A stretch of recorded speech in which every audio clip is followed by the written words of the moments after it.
प्रश्न है, राधा ने सुनीता को 500 दिए, सुनीता ने उससे 20% कम रीना को दिए और रीना ने 10% कम कमला को दिए, तो कमला को कितने रुपए मिले।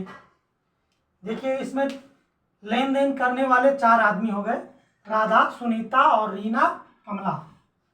लेकिन राधा ने तो सुनीता को 500 पूरे दिए और सुनीता ने 20% कम रीना को दे दिया और उस पैसे में जितना रीना पाई उसमें से वो 10% कम कमला को दिया।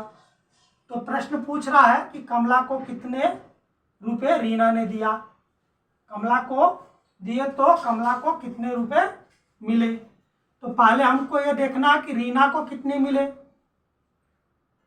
रीना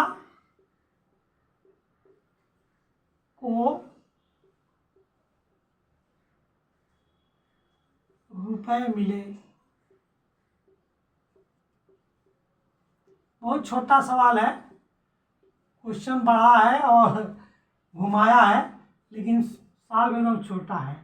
500 रुपये टोटल था माइनस 500 का 20%, यानी जो 20% जो है वो 500 में से कम निकालेंगे तो वही हमको रीना को मिला, यानी 500 माइनस 500 का जब हटेगा तो गुणा का सिंबल होगा 20/100, प्रतिशत हटता है तो 100 हो जाता है।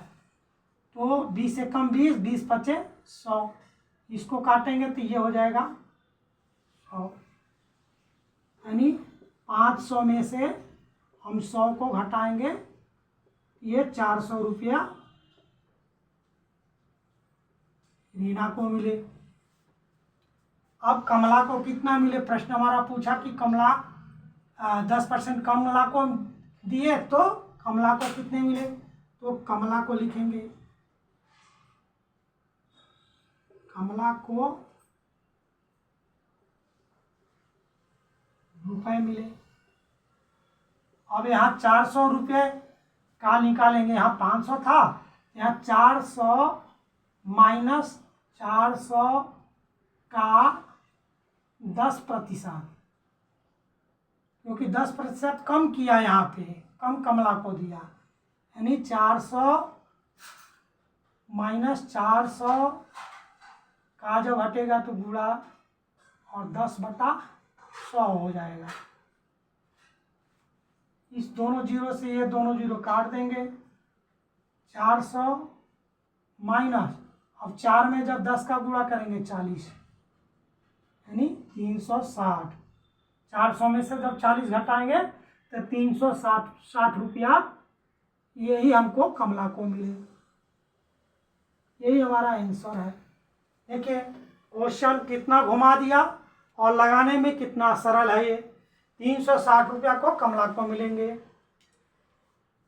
यदि आपको इसी तरह का वीडियो देखना है तो हमारे चैनल को सब्सक्राइब करिए। और ये प्रश्न आपको लगाया हूँ, ये आसान लगा है, हमारा बताया हुआ चीज़ आपको आसान लगा है तो लाइक करिए, कमेंट करिए। धन्यवाद।